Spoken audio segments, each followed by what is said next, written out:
Hey, True Believers, Teen here with another batch of reviews. Haven't done one of these videos in a while, so I've got Batman number 86, Spider-Man Venom Double Trouble number 1, and Hag number 1. Always do one from Marvel, one from DC, and an independent comic. I'm looking forward to talking about these. Twiddles is looking forward to messing up the video, so with all that aside, let's get this party started. Batman number 86, I got this cover. This is a very simple cover. This is the mainstream one, and I just think it actually is very fitting because it's time to strip away what came before and see what's going on later. And this is exactly what the book is. Now, if you're asking, let's get this right out of the way. Oh my gosh, is it as good as Tom King's? Is it as bad as Tom King's? It's a lot better, and it's okay. It's not an amazing comic book, this one. I'm not going to go into huge praises. I am going to say I liked it. It was all right.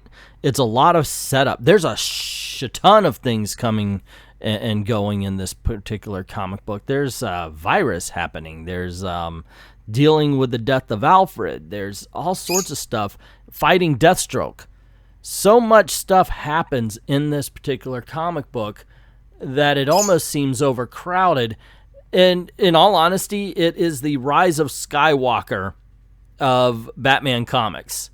And the fact that it has to first apologize for all of the stuff that came before it even can begin its own narrative. And it's kind of mixed in. Tynion doesn't throw everything at the beginning and then say, okay, now we can start the story. It's all throughout. And sometimes it's like, okay, I see this is connected with this and this is connected with that. But ultimately it feels like a whole bunch of chapters to a whole bunch of different books that are slammed together in hopes that it would create one strong narrative. It doesn't create a strong narrative, but at least it does create a coherent one. And that, my friends, is a lot more than what we got from Tom King in the last 2 years, a year and a half. I don't know when the Joke and Riddles war was. So anyway, it's, oh my, you know what, I'm not going to say that because the leading up to the wedding was actually pretty good as well. But boy, this is an improvement. You know what I would like to see, and I heard they might just do this. I would love to see a return to the individual stories. You know, let's stop with the 6-page or 6-book storylines. Let's get some individual ones. I would love to have seen this because Deathstroke comes in to test Batman because he heard about what a fool Bane made of him. You know, I would love to get the, it's kind of like Contagion from the 90s. So, yeah, let's bring that kind of stuff in. But let them tell their own story. Get in, get out, boom, it's good. I am willing to, look, it's Batman. I'm going to be buying it anyway, but I have more confidence going forward with Tynion, even though this was a mediocre book, than I ever did with Tom King in the last, like I said, ever. Actually, I always thought Tom King was hit and miss. Tynion, however, not bad.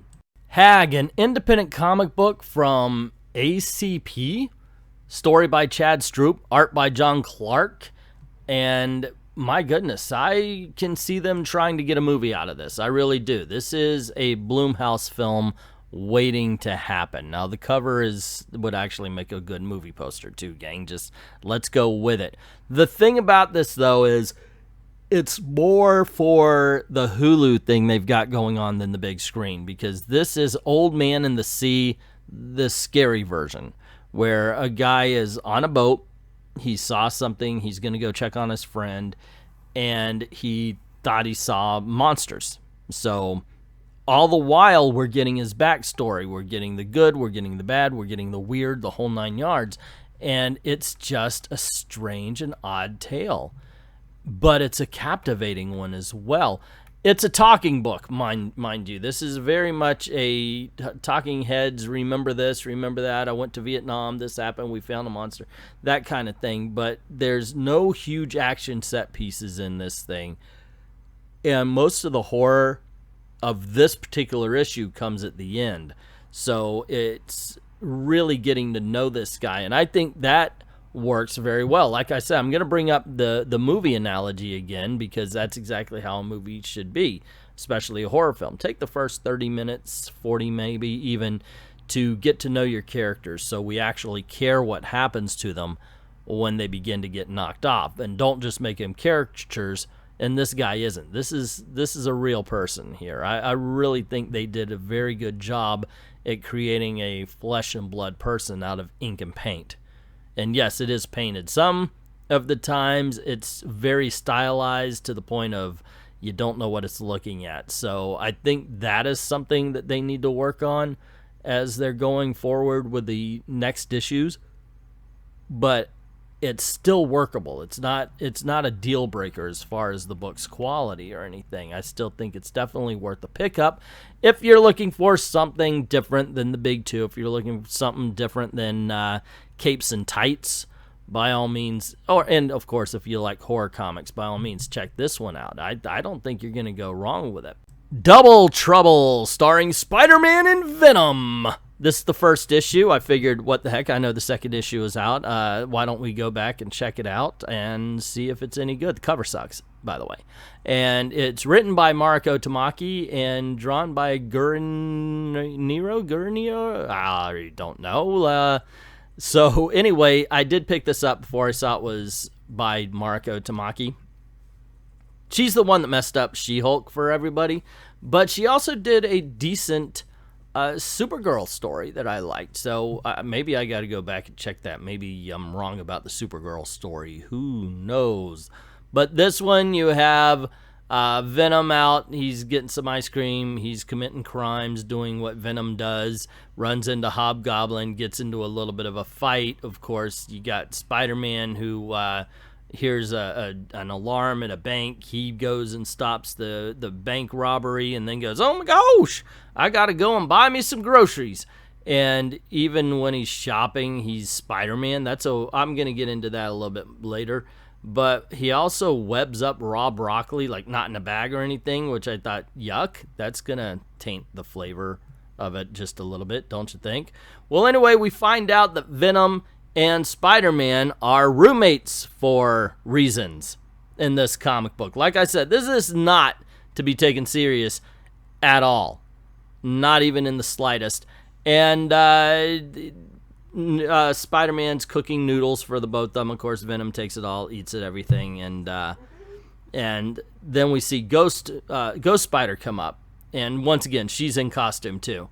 And she's like, hey, your roommate, Venom, is messing around and he's throwing stuff into my rose garden. And then, of course, we look at the rose garden and all the flowers start attacking them because of whatever Venom's throwing into it is making them come to life.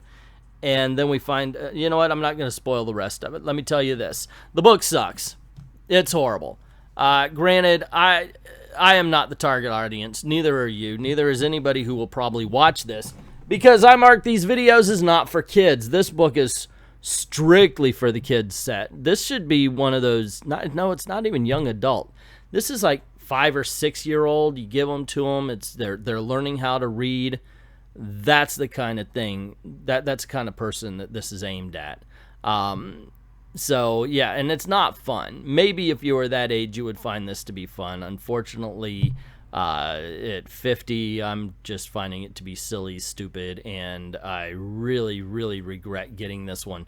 I could have done so much with that money that would be better than buying Venom and Spider-Man Double Trouble. Much like I could have taken the same amount of money and thrown it out the car window. Some random person would have found that money and been happy, and I think that would have been a much better use than buying this comic. So there you go, gang. That is my 2 cents. Have you read any of these? Did you read Batman 86? Have you read Hag? If you've read Double Trouble, I wish I got to you sooner. I wish this video was I'm sorry, I'm late on my reviews here. Oh, gosh, no. Not Double Trouble, man. Anyway, let me know what you think in the comments below. Don't forget to click like, share, subscribe. Ring that notification bell if you haven't done it already. And make sure that your notifications are on for both YouTube and Google, and they say all the whole 9 yards. Man, Google's making you guys jump through a lot of hoops, and I appreciate you for doing that. And if you don't mind helping out the channel, going over to Patreon or to Ko-Fi, just drop $1 in the till, and helps keep the lights on. It helps keep making videos for you. Like, thank everybody who's already done that, and to everyone, all of the true believers, thank you very, very much for watching.